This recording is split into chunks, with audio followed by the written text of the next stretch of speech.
ఒకసారి ఆలోచించండి. మీరు రోజంతా ఎవరి కోసం పరిగెడుతున్నారు? ఈ ఉదయం లేచినప్పటి నుంచి రాత్రి పడుకునే వరకు ఈ ఆరాటం దేనికోసం? డబ్బు కోసమా? సమాజంలో హోదా కోసమా? లేక పక్కవాడి కంటే ఒక్క అడుగు ముందు ఉండడం కోసమా? ఒక్క క్షణం ఆగండి.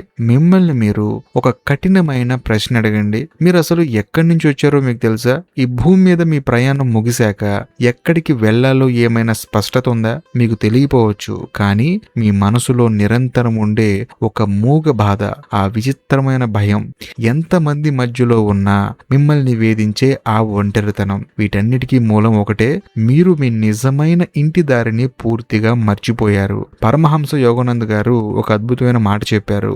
మనిషి ఈ ప్రపంచానికి వచ్చింది కేవలం ఆస్తిపాస్తులు కూడబెట్టుకోవడానికి కాదు, పోటీ పడి పక్కవాడిని తొక్కేసి గెలవటానికి కూడా కాదు, తనను తాను తెలుసుకొని మళ్ళీ ఆ మూలాన్ని, ఆ పరమాత్మని చేరుకోవడానికి. కానీ మనం ఏం చేస్తున్నాం? మనకి తెలియకుండానే మన ప్రతి రోజుని నరకం చేసుకుంటున్నాం. ఉదయం లేవగానే ఫోన్ చేతిలోకి తీసుకొని ఎవడో పెట్టే లైకులు, కామెంట్ల కోసం కళ్ళు అరపకుండా చూడటం, పక్కవాడి ఎదుగుదల చూసి కడుపు మంటతో రగిలిపోవటం, లేని ఆడంబరాల కోసం ఉన్న ప్రశాంతతని తెగ నమ్ముకోవటం. నిజమేంటో తెలుసా? సమాజం మనకి చిన్నప్పటి నుంచి ఒక పెద్ద అబద్ధాన్ని నేర్పించింది. ఎక్కువ డబ్బుంటే సంతోషం వస్తుందని చెప్పింది. ఎక్కువ మంది ఫాలోవర్స్ ఉంటే నీకు విలువ పెరుగుతుంది అని చెప్పి నమ్మించింది. కానీ తీరా అవన్నీ సాధించాక చూస్తే చేతిలో అన్ని ఉంటాయి, కానీ లోపల మాత్రం శూన్యం మిగులుతుంది. మీరు అనుకోవచ్చు, ఎక్కువ మంది ఫాలోవర్స్ ఉంటే విలువ పెరుగుతుంది అని చెప్పేసి. నిజం చెప్పండి, ఇప్పుడు ఎక్కువ మంది ఫాలోవర్స్ ఉన్న సెలబ్రిటీస్ అందరికీ విలువ పెరుగుతుందా, లేకపోతే నెగిటివిటీ రూపంలో వాళ్ళ మానసిక ప్రశాంతత మొత్తం పోతుందా? మీరే చెప్పండి. మీకు ఎప్పుడైనా అనిపించిందా, కోట్ల రూపాయల విలువ గల బంగ్లాలో ప్రశాంతంగా నిద్ర పట్టని మనుషుల గురించి మీరు విన్నప్పుడు, అన్ని లగ్జరీలు ఉండి కూడా ప్రశాంతత కోసం మాత్రలు మింగే వాళ్ళు చూసినప్పుడు, వాళ్ళకి లేనిది డబ్బు కాదు, వాళ్ళకి లేనిది లోపల శాంతి కాదు. ప్రపంచం ఒక చిత్రమైన స్కూల్ లాంటిది. మనం ఇక్కడికి నేర్చుకోవడానికి వచ్చాం, పాఠాలు నేర్చుకొని మళ్ళీ తిరిగి సాగిపోవడానికి వచ్చాము. కానీ మనం ఏం చేస్తున్నామో తెలుసా? స్కూల్ బిల్డింగ్ ని మన శాశ్వత ఇల్లు అనుకొని దానికి రంగులు వేసుకుంటున్నాం, గోడలకు మేకులు కొడుతున్నాం, అక్కడే శాశ్వతంగా ఉండిపోవాలని చెప్పేసి భ్రమపడుతున్నాం. ఇది ఎంత హాస్యాస్పదమో ఆలోచించండి. మీరేదైనా హోటల్ గదిలోకి వెళ్ళి కొద్ది రోజులు ఉంటారు, అక్కడున్న టీవీ, మంచం, సోఫా నాది అని చెప్పేసి గొడవ పడతారా? లేదు కదా. మీకు తెలుసు ఖచ్చితంగా మనం చెక్అవుట్ చేసే టైం ఏంటో అని చెప్పేసి. మరి ఈ జీవితం అనే తాత్కాలిక ప్రయాణంలో ఈ శరీరం, ఈ ఆస్తులు, ఈ హోదాలు అన్నీ నావే అని ఎందుకు కొట్టుకుంటున్నారు? ఈ జగత్తులో మనం చూసే ప్రతిదీ అన్నత్వం. మీరు రోజువారి జీవితంలో పడే ఆరాటం అంతా ఒక కళ లాంటిది. ఈ రోజు ఉన్న రూపం రేపు ఉండదు. ఈ రోజు ఉన్న బంధం, బలం, అధికారం ఏవీ శాశ్వతం కావు. శరీరానికి వయసైపోతుంది, డబ్బు చేతులు మారుతుంది, కానీ మనం మాత్రం దాన్ని పట్టుకొని వేలాడుతున్నాం. మీకు తెలుసా, మనం కోరుకునే ప్రతి లౌకిక సంతోషం వెనుక ఒక పెద్ద మూల్యం దాగి ఉంటుంది. ఒక కోరిక నెరవేరగానే మనసు ప్రశాంతంగా ఉంటుందా? ఉండదు కదా. వెంటనే మరో కొత్త కోరిక పుట్టుకొస్తుంది. అది నెరవేరకపోతే అసహనం, నెరవేరితే దాన్ని కాపాడుకోవాలనే భయం. ఇలా కోరికల గొలుసులో చిక్కుకొని మన ప్రశాంతతని మనమే బలి తీసుకుంటున్నాం. ఈ నరకానికి కారకులు ఎవరో బయట ఉన్న శత్రువులు కారు, గ్రహాలు కారు, పరిస్థితులు అసలే కారు. మనలో అజ్ఞానమే మనకు తెలియని అతిపెద్ద శత్రువు. తనను తాను మరిచిపోయిన మనిషి, కాంతిని వదిలేసి నీడని పట్టుకోవడానికి ప్రయత్నిస్తున్న ముష్టివాడు లాంటివాడు. ఇంతకీ ఈ మానసిక బానిసత్వం ఎందుకు వస్తుంది? ఎందుకు ప్రతి చిన్న విషయానికి మనసు కలత చెందుతుంది? యోగానంద్ గారు చెప్పిన అత్యంత లోతైన సత్యం ఒకటి ఉంది. మనిషి తన శరీరాన్నే తాను అనుకోవడం అసలు సమస్య. మీరు ఈ ముఖం, ఈ ఐడెంటిటీ, ఈ పేరు మాత్రమే అనుకుంటే ప్రతి మార్పు మిమ్మల్ని భయపెడుతుంది. రోగాలు వస్తాయేమో అనే భయం, ముసలితనం వస్తుందేమో అనే భయం, చావు వస్తుందేమో అనే భయం. ఈ భయమే మనిషిలోని నిజమైన వెలుగుని కప్పేస్తుంది. మీకు తెలుసా, ప్రపంచంలో ప్రతి ఒక్కరూ ఏవో కొన్ని భ్రమల్లో జీవిస్తున్నారు. నేను ఆ ఇల్లు కొంటే నాకు ప్రశాంతత దొరుకుతుంది, నాకు ఆ ఉద్యోగం వస్తే నా జీవితం సెట్ అయిపోతుంది, నాకు ఆ వ్యక్తి దక్కితే నా లోటు తీరిపోతుంది అని. కానీ నిజమేంటంటే, అవన్నీ దక్కిన మరుసటి రోజే మీ మనసు ఇంకేదో వెతుక్కుంటూ వెళ్తుంది. ఎందుకంటే ఆత్మకి కావాల్సింది ఈ లౌకిక వస్తువులు కాదు, దానికి కావాల్సింది తన మూలమైన భగవంతుని అనుభూతి. మీరు ఒక పక్షిని తెచ్చి బంగారు పంజరంలో పెట్టి ఎంత మంచి ఆహారం పెట్టినా అది సంతోషంగా ఉండలేదు. దానికి కావాల్సింది విశాలమైన ఆకాశం. అలాగే ఈ ఆత్మ కూడా ఈ భౌతిక ప్రపంచం అనే పంజరంలో బంధించబడి విలవిల్లాడుతుంది. సమాజం మిమ్మల్ని రేసుగుర్రంలా మార్చేసింది. చిన్నప్పటి నుంచి మార్కులు, ర్యాంకులు, జీతాలు, పదవులు వీటి చుట్టూనే మీ ఆలోచనలన్నీ తిరిగేలా ప్లాన్ చేశారు. కానీ మీ మనసు ఎలా ప్రశాంతంగా ఉంచుకోవాలి, భయం వచ్చినప్పుడు దాన్ని ఎలా దాటాలి, బాధ కలిగినప్పుడు దాన్ని ఎలా భరించాలి, ఇవి ఏ స్కూల్లో నేర్పలేదు, ఏ కాలేజీలో చెప్పలేదు. అందుకే ఈరోజు సమాజంలో ప్రపంచాన్ని గెలిచిన వాళ్ళు కూడా తమ మనసు ముందు మోకరిల్లుతున్నారు. వందల మందిని దిశానిర్దేశం చేసే నాయకులు కూడా రాత్రి వేళల్లో నిరాశతో కుంగిపోతున్నారు. బయట ప్రపంచంతో యుద్ధం చేసి అలసిపోయిన మనిషి తన లోపల ఉన్న నిజమైన శత్రువుని గుర్తుపట్టలేకపోతున్నాడు. అసలు నరకం అంటే ఏదో చనిపోయాక పైన ఉండే లోకంలో కాదు. ఈ రోజే ఈ క్షణంలోనే అసూయతో మీ రక్తం మరిగిపోతుంటే అది నరకం. భయంతో గుండె వేగం పెరుగుతుంటే అది నరకం. పక్కవాడితో మిమ్మల్ని మీరు పోల్చుకుంటూ మిమ్మల్ని మీరు తక్కువ చేసుకుంటే అది అసలు సిసలైన నరకం. ఈ నరకాన్ని మనమే స్వయంగా నిర్మించుకుంటున్నాం. మన ఆలోచనలే ఆ నరకానికి ఇటుకలు, మన అపరిమితమైన కోరికలే ఆ నరకానికి పునాదులు. పరమహంస యోగానంద గారు స్పష్టంగా చెప్పారు, మీరు లోపల శాంతిని కోల్పోతే బయట ప్రపంచంలో స్వర్గం ఉన్నా అది మీకు నరకం లాగానే కనిపిస్తుంది.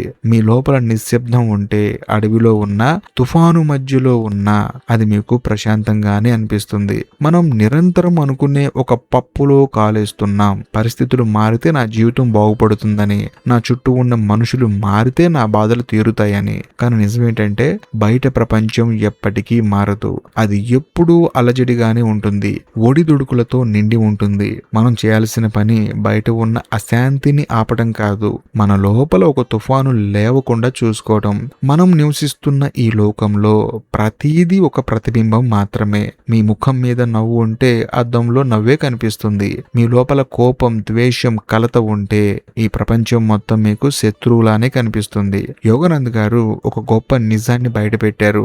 దేవుడంటే ఎక్కడో ఆకాశంలో దాక్కొని ఉండే రూపాంతరం కాదు, ఆయన మీలోనే ఉన్న అత్యున్నత చైతన్యం. కానీ మీరు రోజువారీ అహంకారం, ఆరాటం, ఆలోచన రొంపిలో పడి ఆ అంతరంగాన్ని పూర్తిగా కప్పేశారు. దాంతో ఒక నిధి మీద కూర్చొని కూడా భిక్షగాడిలా అరుస్తున్నారు. మరి ఈ అనంతమైన కోరికల చక్రం నుంచి బయటపడటం ఎలా?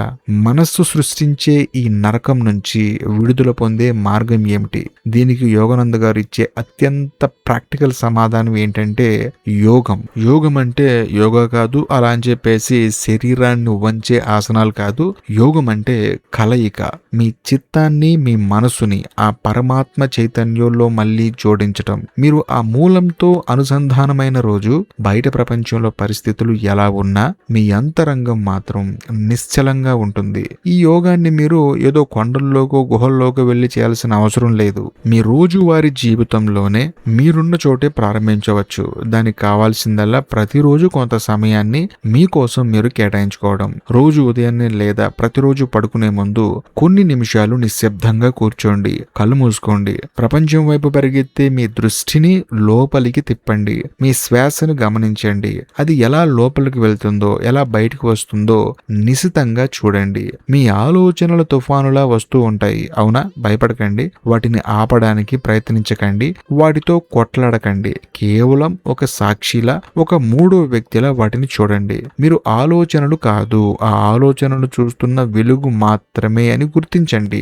అక్కడే మీ ఆత్మ వైపు మొదటి అడుగు మొదలవుతుంది. మీకు తెలుసా, ధ్యానం అంటే ఆలోచనల్ని బలవంతంగా చంపేయడం కాదు, మనసు అనే అలజడిని, నీటిని నిశ్చలంగా మారనివ్వటం. ఒక పాత్రలో నీళ్లు కలత చెంది ఉన్నప్పుడు దాంట్లో నీ ప్రతిబింబం స్పష్టంగా కనిపించదు. కానీ ఆ నీళ్లు నిలకడగా మారినప్పుడు ప్రతిదీ ఎంత స్పష్టంగా కనిపిస్తుందో మీ మనసు కూడా అంతే. యోగానంద్ గారు చెప్పిన క్రియాయోగ మార్గం శరీరంలో ఉన్న ప్రాణ శక్తిని అదుపులోకి తెస్తుంది. మీ శ్వాస నిలకడగా మారితే మీ మనసు నిలకడగా మారుతుంది. మీ మనసు నిలకడగా మారితే మీలోని అసలైన దేవుడి అనుభూతి మొదలవుతుంది.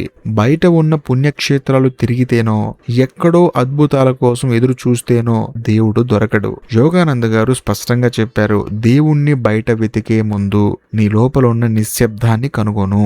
ఆ నిశ్శబ్ద నిశ్శబ్దంలోనే దేవుని గొంతు వినిపిస్తుంది, ఆ నిశ్శబ్దంలోనే మీ భయాలన్నీ కరిగిపోతాయి అని. మరి ఈ ఆధ్యాత్మిక జ్ఞానాన్ని మన నిత్య జీవితంలో ఎలా అప్లై చేయాలి?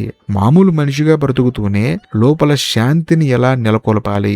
దీనికి విజయం అనే పదానికి మీకున్న నిర్వచనాన్ని పూర్తిగా మార్చుకోవాలి. మీ దృష్టిలో గెలవడం అంటే ఏంటి?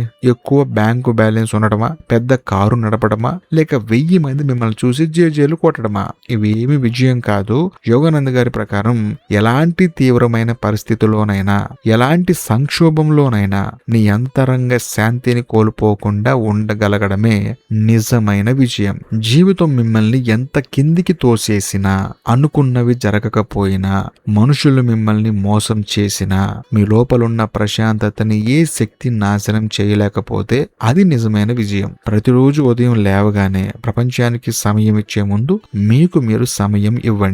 కనీసం 10 నుంచి 15 నిమిషాలు ప్రశాంతంగా కూర్చొని ధ్యానం చేయండి. మీ శ్వాసతో అనుసంధానం అవ్వండి. రోజంతా జరిగే సంఘటనల్ని ఒక నాటకంలా చూడటం అలవాటు చేసుకోండి. మీరు ఈ నాటకంలో ఒక పాత్ర మాత్రమే ఆడుతున్నారు, కానీ ఆ నాటకమే మీరు కాదు.